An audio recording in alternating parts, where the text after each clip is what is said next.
Halo, assalamualaikum warahmatullahi wabarakatuh. Berembe kabar semeton. Oke, balik lagi. Aku balik lagi ke channel ini akhirnya setelah sekian lama nggak bikin video apapun di sini. Jadi kali ini aku bakalan bikin gambaran biaya hidup aku selama 1 bulan di Jepang. Oh iya, buat teman-teman yang baru datang, kenalin nama aku Nisa. Aku sekarang tinggal di Shigaraki, Jepang sebagai pegawai di sini. Jadi untuk bekerja gitu, belum untuk kuliah, nggak tahu sih. Pengennya sih nanti akan lanjut S2 pengennya, tapi ya doain aja. Jadi terakhir tahun lalu itu aku bikin konten tentang visa tinggal aku selama di Jepang itu, yaitu visa engineering atau international service or specialist in humanities. Jadi buat kalian yang penasaran tentang visa itu, aku udah bikin, nanti bisa cek description boxnya di video ini. Nah, untuk video kali ini aku bakalan cerita-cerita tentang biaya hidup aku selama di Jepang. Nah, ini per bulannya gitu. Oke, sebelum lanjut ke videonya, aku mau disclaimer dulu nih. Kalau misalnya video ini tuh sesuai dengan pengalaman aku sendiri, aku pribadi, jadi ya cuman bisa jadi referensi sih, soalnya tiap orang kan beda-beda pengeluarannya kayak gimana, caranya mengatur keuangannya gimana gitu. Dan selain itu juga tergantung sama lokasi tempat tinggalnya. Nah, kalau aku sendiri ini tinggal di Shigaraki, atau itu di prefektur Shiga namanya. Nah, kebetulan di Shigaraki ini tuh termasuk kayak Inaka gitu, pedalaman gitu, jadinya ya mungkin bisa dibilang lebih murah dibandingkan kalau dibandingkan kalau di perkotaan, apalagi terlebih di Tokyo gitu kan. Jadinya ya kayak gitu. Jadi mungkin lebih murah. Aku juga kurang ngerti soalnya belum pernah tinggal di kota selama sebulan gitu sih gitu. Jadi secara garis besarnya itu biaya hidup aku selama 1 bulan itu aku bagi 6 ya di sini. Aku udah catat sih. Nah, 6 ada biaya rumah, ada biaya makan, transportasi, HP, internet, sama hedon. Pertama, untuk biaya rumah. Nah, biaya rumah ini tuh aku bayar berdua karena aku tinggal satu rumah itu tinggal berdua sama teman aku. Jadinya per bulan biaya rumah kayak listrik, air, gas, segala macamnya itu tuh aku bagi berdua sama teman gitu. Kadang-kadang juga biaya untuk beli beras kayak gitu juga berdua belinya gitu. Tapi itu nanti masuk biaya makan sih kalau untuk beras. Nah, di sini fokus ke yang berhubungan sama rumah aja.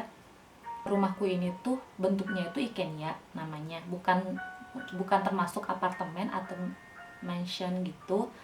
Jadi berbeda dengan apartemen, apato atau mansion, apa sih kayak gitu tuh. Gak tau pronunciation-nya gimana, pokoknya gitu. Itu tuh beda. Jadi bentuknya tuh kayak rumah biasa gitu, rumah biasa di Jepang pada umumnya kayak gitu. Aku nggak tahu apakah di perkotaan juga disewakan rumah bentuk ikenya ini. Dan itu tuh tergantung kebijakan sama pemilik rumahnya gitu.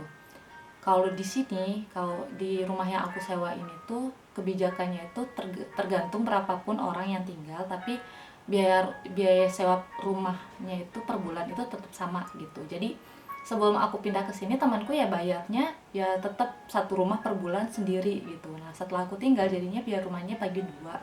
Nah, per bulannya itu 30.000. Jadi karena kita tinggal berdua, jadi dibagi dua, per bulan 15.000 untuk biaya tempat tinggal. Nah, selain itu ada juga biaya listrik. Biaya listrik ini tergantung musim.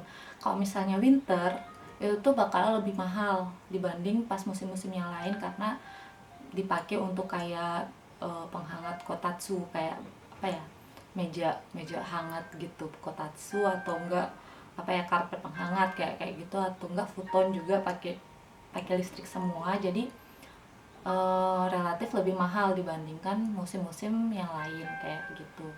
Oh iya, selain itu juga karena aku kan Jadi aku kerjanya itu di bidang keramik, dan itu satu jurusan sama jurusan aku pas kuliah dulu, dan temanku juga dia kerjanya di bidang yang sama, kita sama-sama di keramik, dan dia punya studio sendiri gitu di rumah gitu. Jadi dia punya tungku listrik di rumah, dan itu pembayaran listrik, pemakaian tungku listrik itu juga ngaruh ke pembayaran listrik tiap bulannya kayak gitu. Jadi selain dipengaruhi oleh musim, di rumahku ini juga dipengaruhi oleh tingkat pembakaran. Kalau misalnya bulan ini lagi sering bakar, jadinya ya lebih tinggi lagi pembayarannya. Kalau misalnya lagi nggak bakar karya, itu ya normal kayak gitu. Nah, jadi aku bakalan rata-ratain, aku nggak bakalan bedain antara winter sama musim yang lain, karena walaupun di musim yang lain gitu kan sering dipakai untuk bakar juga gitu, dan itu rata-rata 4.000 yen per bulan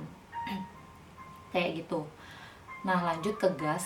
Kalau gas juga sama, itu sekitar 5.500 yen per bulan.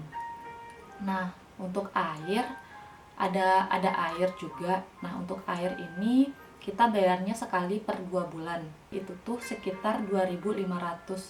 Kalau udah dibagi dua ya, ini semua udah dibagi dua sama teman aku. Nah, itu kalau air sendiri, jadi kalau untuk dibayar per bulannya jadinya 1.250 yen per bulan. Nah, karena aku tinggalnya di Ikenya gitu, jadinya jenis WC-nya kita itu tuh masih WC lama gitu, yang apa perlu perlu jasa sedot WC tiap bulannya. Jadi itu ada tambahan untuk pembayaran kumitori namanya, itu untuk sedot WC kayak gitu-gitu tuh. Itu juga sama kayak biaya pengeluaran air, itu sekitar 2.500 per 2 bulan. Jadi untuk tiap bulannya itu sekitar 1.250 yen per bulannya.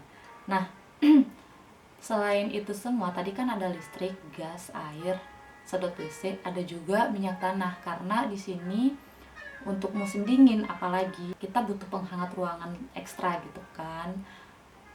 Itu tuh akan perlu stobu namanya, karena kita nggak punya AC atau heater gitu.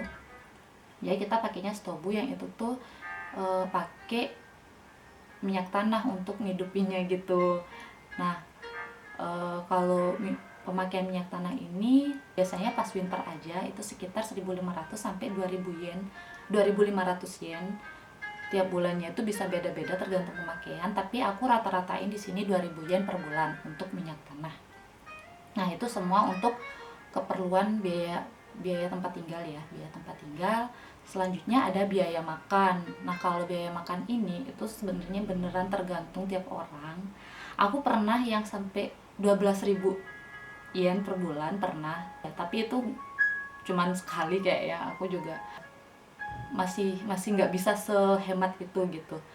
Tapi rata-rata itu per bulan aku habis uang makan itu tuh 20.000. Nah, 20.000 ini udah termasuk kalau misal pas makan di luar. Biasanya kalau misalnya kita mau belanja di luar nih, kayak di kota sebelah kayak gitu, itu biasanya makan malamnya ya mampir ke tempat makan kayak gitu tuh ya, masuk ke anggaran biaya makan juga gitu. Walaupun pada dasarnya aku masak sendiri gitu, dan biasanya juga sering kayak kalau pas lagi sibuk-sibuk kerja gitu tuh nggak sempat masak, jadinya ya udah beli beli aja di kombini atau gimana gitu, kayak onigiri atau kayak bento kayak kayak gitu aku beli, beli di luar juga. Jadi itu udah semuanya totalin ke apa, masuk ke biaya makan semua itu 20.000 yen per bulannya bisa, kayak gitu. Nah, selanjutnya di sini ada transportasi. Nah, untuk transportasi ini aku masukin ke biaya kereta gitu ya. Soalnya untuk tiap hari itu aku pakai sepeda. Dan biasanya juga kalau misalnya keluar sama teman-teman yang orang Jepang itu, mereka karena kita tinggal di Inaka pedalaman gitu tuh, jadinya mereka bawa mobil sendiri gitu. Jadi kalau misalnya keluar sama mereka biasanya numpang ke mobil mereka gitu sih. Nah, jadi untuk pemakaian kereta itu aku jarang banget, bisa dibilang bisa dihitung jari gitu setahun keluar berapa kali gitu. Kecuali bulan-bulan kemarin sampai bulan ini tuh aku rutin untuk cek ke dokter kan. Rumah sakitnya itu rada jauh, jadinya sering-sering keluar sebulan 2 kali kayaknya. Dan itu juga nggak mahal banget sih gitu biaya keretanya gitu, soalnya masih masih deket kan gitu. Jadi aku di sini untuk transportasi itu sekitar 500 yen per bulan, karena ya gitu tadi aku nggak terlalu sering keluar. Nah lanjut ke biaya HP. Untuk HP ini aku sistemnya kontrak, jadi aku udah kontrak selama ini tahun kedua aku kontrak, dan tahun ini udah kelar. Tapi ya itu karena ini tahun kedua, bayarnya itu lebih mahal dibanding tahun kemarin pertama itu, karena di tahun pertama ada diskon kayak gitu-gitu kan dari providernya, dari EU, aku pakai yang EU. Dan untuk biaya HP ini kalau misalnya kalian sistemnya kontrak itu tergantung sama jenis HP sama data plan yang kalian ambil, karena kantor-kantor provider HP di Jepang itu tuh mereka pakai sistemnya masih yang sistem prabayar yang populer gitu. Yang populer itu yang pakai sistem prabayar, jadi kita udah kontrak dulu sebulan itu mau sekitar segimana, seberapa pemakaian kita, dan itu udah dicatat semua, jadi tinggal per bulan di debit. Kalau aku sistemnya debit, jadi langsung ditarik sama mereka tiap bulan dari rekeningku. Nah karena itu jadi jenis HP sama data plan-nya yang kalian pilih itu akan menentukan seberapa banyak kalian bayar per bulannya kayak gitu. Kalau aku sendiri itu karena aku ambilnya yang iPhone 7, aku pakai data plan-nya aku lupa, tapi itu waktu kontrak itu tuh aku pakai yang paling murah. Dan untuk tahun pertama itu biayanya sekitar 4.000 sekian gitu, tapi untuk tahun ini, mulai tahun ini tuh jadi 7.500 yen per bulan. Ada internet juga. Nah kenapa aku juga pakai internet, karena data plan yang aku pilih itu adalah data plan yang termurah yang di provider EU-nya, jadi itu tuh cepet banget habisnya. Ya sebenarnya masih tetap bisa dipakai sih, tapi kayak jadi lambat gitu loh kalau misalnya data kita udah habis gitu. Data yang kita iniin udah habis, yang kita kontrak, yang kita pilih gitu. Sekitar 4 giga deh kalau nggak salah, itu aku ambilnya dulu. Dan itu untuk 1 bulan aku ternyata nggak cukup gitu, ya emang nggak cukup sih gitu. Jadi akhirnya bulan ini aku memutuskan untuk langganan internet wifi gitu, jadi aku pakai pocket wifi.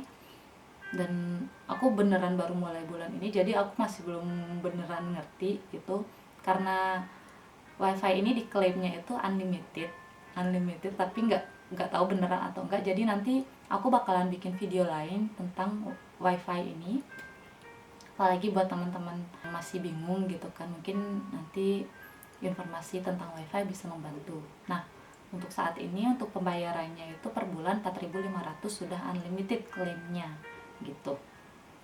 Oke, itu tentang internet. Dan yang terakhir tentang hedon.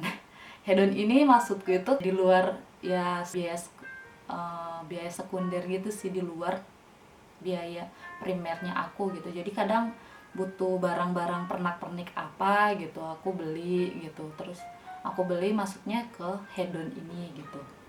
Atau pas aku kan juga bikin karya keramik, aku suka ilustrasi kayak gitu juga aku masukin ke biaya hedon.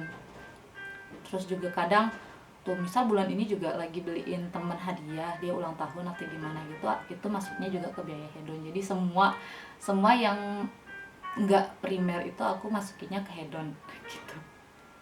Pemakaian per bulan juga nggak mesti ya, kadang lebih dari itu, kadang juga nggak kepake sama sekali, kadang cuman kepake dikit gitu. Jadi aku itu aja tiap bulan ya udah nabung buat itu tuh 5.000 yen per bulan gitu. Nah itu semua, jadi tadi ada biaya rumah, biaya makan, terus ada transportasi, ada internet, HP, sama hedon. Ada 6 kalau aku versi aku gitu. Semua itu totalnya sekitar 66.500 yen per bulan kayak gitu. Nah kira-kira sekitar 66.500 yen per bulan itu menurut kalian murah apa mahal? Kalau aku sih ya, kalau dibandingin sama biaya hidup di Indonesia sih ya lumayan sih sebenarnya. Tapi ya kalau dibandingin di biaya hidup orang di Jepang yang tinggal di perkotaan masih lebih murah menurut aku pribadi gitu. Nah jadi segitu dulu video kali ini. Semoga video ini bisa jadi referensi buat teman-teman yang mungkin kepengen tinggal di Jepang atau ada rencana tinggal di Jepang atau udah menyiapkan, udah lagi siap-siap untuk ke Jepang, semoga ini bisa jadi referensi. Terus juga ya sampai ketemu di video selanjutnya. Jangan lupa di like, subscribe video ini. Terus juga buat teman-teman yang punya pengalaman lain tentang biaya, cerita-cerita lain tentang biaya hidup selama di Jepang, itu bisa juga ditaruh di komentar. Oke, sekian dulu di segmen Nisa Punya Cerita. Wassalamualaikum warahmatullahi wabarakatuh.